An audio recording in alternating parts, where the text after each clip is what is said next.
Mes prochaines invités, on les a reçus il n'y a pas encore si longtemps parce que récemment, c'était la semaine de la déficience intellectuelle. Et là, c'est le mois de l'autisme qui s'en vient, du 1er au 30 avril. On souligne le mois de l'autisme. Donc, mes invités, Maude Perrault, qui est directrice générale de la Maison de l'Arc-en-Ciel, et Nancy Chamberlain, qui en est la coordonnatrice. Bonjour à vous deux. Bonjour. On vient de passer la semaine de la déficience intellectuelle et rapidement, là, on embarque, si je peux me permettre l'expression, dans le mois de l'autisme. Et moi, ce que j'apprécie là-dedans, c'est que ça nous fait parler toujours de la Maison de l'Arc-en-Ciel aussi et de sa mission. Maude, je vais commencer avec vous pour justement parler du mois de l'autisme et de la Maison de l'Arc-en-Ciel. Peut-être juste rappeler aux gens, qu'est-ce que c'est que la Maison de l'Arc-en-Ciel? Oui, dans le fond, la mission de la Maison de l'Arc-en-Ciel, c'est d'offrir des services de répit et hébergement aux personnes en situation de handicap et leurs familles. Donc, on vise là-dessus, dans le fond, le soutien à domicile, le développement des autonomies et la participation sociale aussi dans la société. Donc, pour le mois de l'autisme, dans le fond, ce qu'on fait, c'est de la sensibilisation, de l'éducation. On essaie de faire en sorte que la population soit plus au courant de qu'est-ce que c'est l'autisme, de aussi faire tomber les préjugés par rapport à ça. Est-ce qu'il y en a encore? Je pense Des que préjugés? oui. Qu'est-ce que tu en penses, Nancy? Oui, moi je trouve qu'il y a énormément de préjugés. Ah oui? Mon Dieu, de la façon que vous me répondez, je suis surpris de la façon que vous... À ce point-là? Bien, je pense que les gens, des fois, ont une image. Des fois, les gens connaissent une personne autiste, puis ils pensent que toutes les personnes autistes sont pareilles à cette personne-là. Mais dans le fond, c'est encore important de rappeler que toutes les personnes autistes sont différentes. Le spectre de l'autisme, c'est vraiment très élargi, puis il y a autant de personnes autistes que de sortes d'autisme. Alors, je pense qu'il faut vraiment le répéter là, d'année en année. Qu'est-ce que c'est exactement que l'autisme? Bien, dans le fond, l'autisme, c'est une condition neurodéveloppementale qui implique un déficit au niveau des interactions sociales, au niveau de la communication. Ça implique des intérêts spécifiques qui sont parfois particuliers. En fait, je serais meilleure pour vous donner des exemples que de donner une définition. Est-ce que le fait, justement, qu'il y ait un mois de l'autisme, ça fait quand même plusieurs années là, qu'on le souligne, est-ce qu'on réussit, ou que la population réussit à démystifier un peu ou à mieux comprendre ces gens-là? Bien, moi, je pense que plus ça va, plus les gens côtoient des personnes autistes, puis c'est en les côtoyant qu'ils vont comprendre vraiment c'est quoi l'autisme, dans le fond, dans le quotidien, dans les petites choses, parce que je trouve que l'autisme, c'est tout en subtilité. Vous m'avez fait parvenir un petit test, mythes et réalités sur l'autisme. Alors, on va faire le test avec vous deux. Oui. Maud, vous pouvez rajouter là, Oui. si vous voulez intervenir. 1. Les rencontres sociales peuvent créer beaucoup d'anxiété chez plusieurs personnes autistes. Vrai ou faux? C'est vrai. C'est vrai. Pourquoi c'est vrai? C'est vrai parce que c'est important d'expliquer que les rencontres sociales, exemple, pour une personne, on va dire non autiste, c'est quelque chose qui peut être très énergisant. Alors que pour une personne autiste, dans le fond, toute l'énergie que ça lui prend pour traiter les informations, pour comprendre ce que l'interlocuteur dit, penser en temps réel, quoi répondre, ça demande juste ça, énormément d'énergie. Alors, tout traiter le non-verbal, souvent les personnes autistes ont beaucoup de misère à interpréter le non-verbal. Puis dans la communication, on peut dire 90%, c'est du non-verbal, l'intention, le ton de la voix, les gestes. Puis les personnes autistes sont, on peut dire, aveugles à certains signes. Alors, c'est très difficile. Puis souvent, les personnes autistes vont faire du camouflage, du masquage pour... ils vont un peu imiter les non-autistes, mais c'est épuisant, c'est vraiment épuisant. La deuxième, la routine est très facilitante dans la journée d'une personne autiste. Vrai ou faux? C'est vrai aussi. Si je peux peut-être m'avancer sur le sujet, c'est que ça va donner un cadre à la personne autiste. Ça va lui permettre de savoir qu'est-ce qui arrive parce que c'est la notion de prévisibilité pour les personnes autistes est très, très importante. Savoir et comprendre c'est quoi les prochaines étapes de ma journée, c'est quoi qui va se passer, c'est très sécurisant.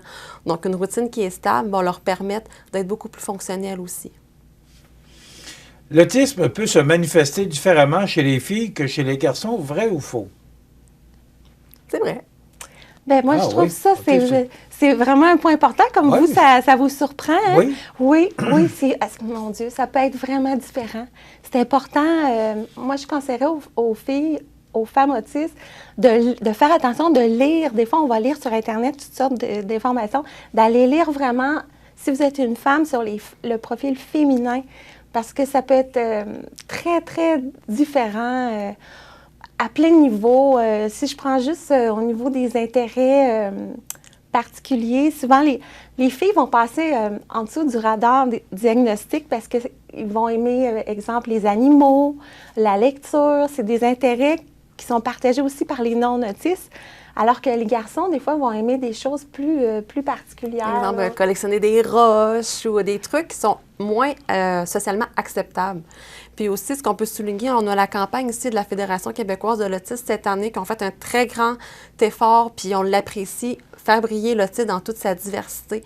On a enfin mis un petit peu fin à la couleur bleue dans l'autisme qui était souvent associée aux garçons. Parce qu'on dit qu'il y avait 4 fois plus de garçons autistes que de jeunes filles autistes. Alors, quand on regarde dans la pratique clinique, c'est pratiquement le même ratio en bout de la ligne. C'est que dans le fond, les filles sont moins diagnostiquées. Ils peuvent passer toute leur vie sans avoir leur diagnostic, puis avoir leur diagnostic seulement lors du diagnostic de leur enfant. Alors, souvent, les filles, ça va passer des fois pour de la timidité.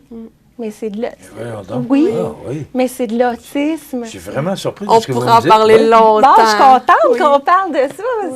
On a bien tombé. Mais je ne pensais pas qu'il y avait une différence à ce point-là. Oui. Bien, comme je disais tout à l'heure, toutes les personnes sont différentes, mais on remarque vraiment un profil masculin, un profil féminin. Puis souvent, les filles vont être plus empathiques. Peut-être même trop. Ouais, même qui vont gober l'énergie des autres, les émotions des autres. C'est très intéressant. Fait que j'invite la population à se renseigner sur le profil féminin de l'autisme. Tu n'as pas l'air autiste, donc tu n'es pas autiste, vrai ou faux? C'est faux, là. C'est ça. C'est un peu ce qu'on disait, là. C'est ça, quoi, avoir l'air autiste? C'est quand même une phrase très, très... qui peut faire mal à la personne autiste. C'est comme... Ça a-tu une image? Ça a-tu une façon de faire? Un peu ce que Nancy disait tantôt, on s'attend peut-être à un type de personne autiste, une personne peut-être qui va être moins fonctionnelle, qui demande plus de soins, mais on va avoir des personnes autistes qui vont avoir un travail, qui vont avoir une famille, ça paraîtra pas dans le visage, donc c'est vraiment une phrase à faire attention. Je vous pose une drôle de question, mais avec ce que vous venez de me dire, est-ce qu'une personne autiste réalise qu'elle est autiste? Ben oui.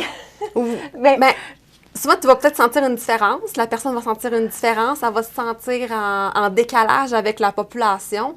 Mais elle va le sentir, Elle va le sentir qu'il se passe quelque chose. Là. Bien, souvent, aussi pour les femmes, là, pour même les adultes un peu plus, on va dire, fonctionnels au quotidien, il va y avoir vraiment une révélation par rapport, ça peut être un documentaire à la télévision qui va les faire réaliser. Hein, ça peut être ça, dans le fond, comment que je me sens. Ça peut être le diagnostic d'un enfant qui va faire, OK, je pense que j'ai mis le doigt un peu sur le bobo de pourquoi je me sens en décalage avec les autres. Mais c'est vraiment une bonne question, Michel, que vous posez.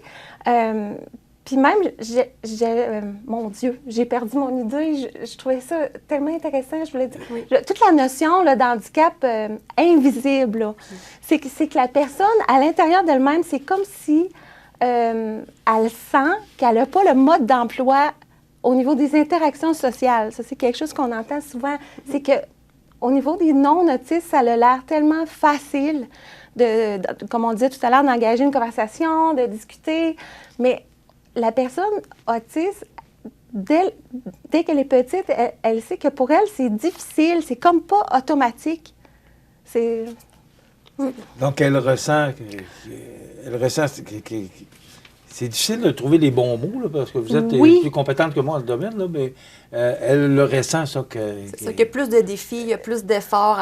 Pourquoi moi, j'ai pas autant d'amis que l'autre personne à côté? C'est pas que la personne n'en veut pas, c'est qu'elle ne sait pas comment faire souvent. C'est plus ça. Tout initier une conversation. Disons, on a une question à poser, aller vers l'autre, comment faire pour poser une question, comment faire pour terminer une conversation. C'est toutes des choses que pour une personne autiste, c'est comme si elle n'a pas de mode d'emploi. Alors, faut tout comme l'apprendre un peu par cœur. C'est difficile. Donc, ce que je comprends, que c'est un combat de chaque jour. Combat, est-ce que le mot est peut-être... Oui. Est-ce que le mot est approprié? Mais Oui. pour cette personne-là, c'est un quotidien. Là. Elle est consciente qu'elle a un combat à mener pour vaincre vous parliez de timidité, vous parliez alors, c'est un combat tous les jours pour ces gens-là. Oui, exactement. Je comprends que vous dites le mot combat, je le comprends très bien. Ça peut être, oui, c'est un défi. Puis, c'est épuisant. Peut-être plus juste, oui. Oui, oui. C'est comme si, on va prendre vous comme exemple. On va dire que vous avez, on va dire, 10 unités d'énergie en commençant votre journée. Puis que plus votre journée avance, plus votre énergie diminue un petit peu jusqu'au soir. Bien, la personne autiste, elle, juste d'avoir une interaction sociale en se rendant à l'école le matin ou au travail, elle peut tout de suite vider ses 10 cubes d'énergie presque à zéro, tout de suite en commençant sa journée. Alors, je trouve ça le fun qu'on en parle parce que c'est important que les gens comprennent tout le niveau de fatigue sociale. Les personnes autistes ont souvent des troubles du sommeil, vrai ou faux? Vrai, parce que ça va un petit peu, il y a souvent une notion d'anxiété aussi qui embarque pour les personnes autistes, un peu tout justement dans les questions qui se posent au quotidien. Exemple, demain, je sais pas, la personne autiste, elle a une entrevue, elle dit comment je vais faire mon entrevue, comment que je vais parler, est-ce que la personne va comprendre ma différence. Puis des fois aussi, est-ce qu'il faut que j'en parle, que j'ai une différence neurologique, est-ce qu'il faut que je laisse transparaître ça, parce qu'ils veulent être acceptés comme tout le monde. Puis je pense que c'est là que la notion aussi du mot de l'autisme, c'est d'en parler, puis de dire ces personnes-là, oui, ils ont des besoins peut-être un petit peu différents, qu'il faut faire de l'adaptation. Mais oui, les troubles du sommeil sont hyper présents pour les personnes autistes. Est-ce que, justement, de ce qu'on parlait juste avant de ce point-là, est-ce que ça peut être une des causes qui les empêche de dormir? Oui. Le défi, le combat, Oui, bien aussi, c'est comme si parfois la personne autiste, elle peut se coucher, puis là, c'est difficile d'arrêter son cerveau. C'est comme si son cerveau, il continue de tout analyser dans la journée, toutes ses interactions sociales, qu'est-ce qu'elle aurait dû dire, qu'est-ce qu'elle aurait dû faire. Puis c'est comme le petit hamster là, qui tourne parfois toute la nuit, puis c'est comme si, on pourrait dire que le cerveau est comme surconnecté, là, la nuit, ça travaille tout le temps. Là. Oui, c'est dur de mettre le cerveau en arrêt là, pour bien dormir. OK. Est-ce que Félix peut s'endormir? Oui, c'est ça qui fait sans s'endormir. Mais tu sais, je pense que la notion de routine vient aider aussi, se trouver une routine stable pour pas nécessairement penser à la routine de demain non plus. Ça aussi, ça peut être très anxiogène pour la personne autiste. Donc, la stabilité dans la vie d'une personne autiste va l'aider à avoir un meilleur sommeil. Mais est-ce que ça augmente leur niveau de stress? Parce que est-ce que c'est pour eux autres, c'est stressant? Vous voulez dire quand on sort de la routine? Oui, bien vous dites que ça les empêche de dormir, mais est-ce que ça leur cause un certain stress? Ça peut devenir un cercle vicieux, malheureusement. Ce défi-là, parce qu'on revient toujours au défi. Oui. Est-ce que pour eux, le fait d'avoir de la difficulté à s'endormir, c'est parce que cet état-là les stress? Ils sont très conscients de ça? Oui.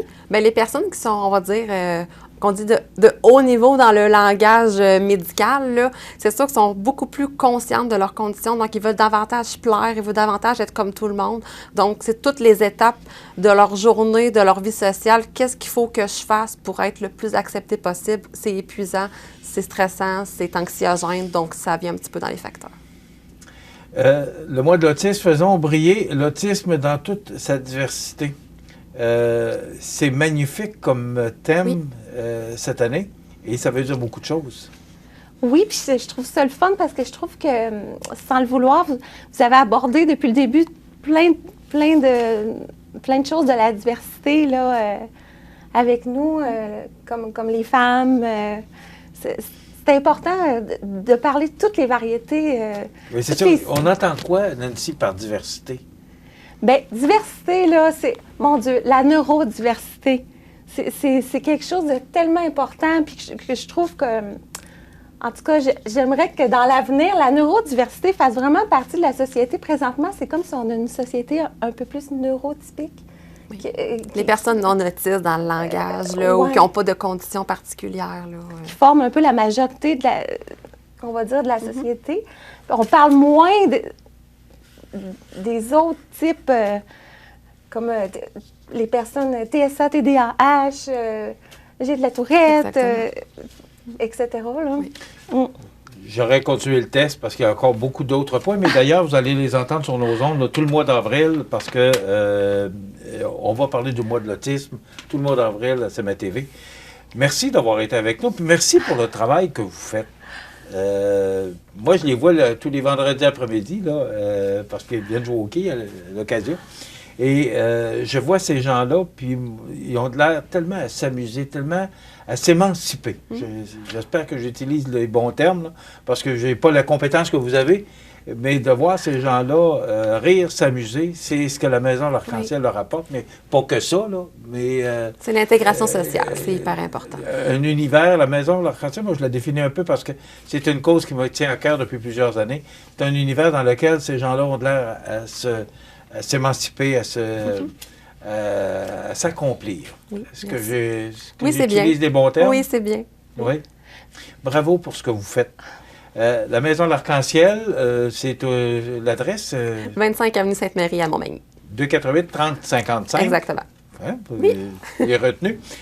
Bravo pour ce que vous faites. Le mois de l'autisme, ça débute sur nos ondes lundi. Et justement, le test, vous allez l'entendre sur nos ondes tout le mois d'avril pour vous rappeler que l'autisme, il faut la faire briller, et ça, dans toute sa diversité.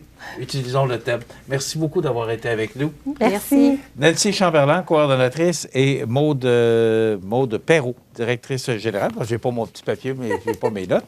Je l'appelle toujours Maude, et moins souvent Maude Perrault que Maude. Alors, Maude Perrault, qui est directrice générale de la Maison de l'Arc-en-Ciel, je vous invite à communiquer si vous avez besoin d'informations supplémentaires pour la Maison de l'Arc-en-Ciel à Montmagny. On s'arrête dans quelques instants. La chronique La Pouponnière, les grands titres de l'actualité.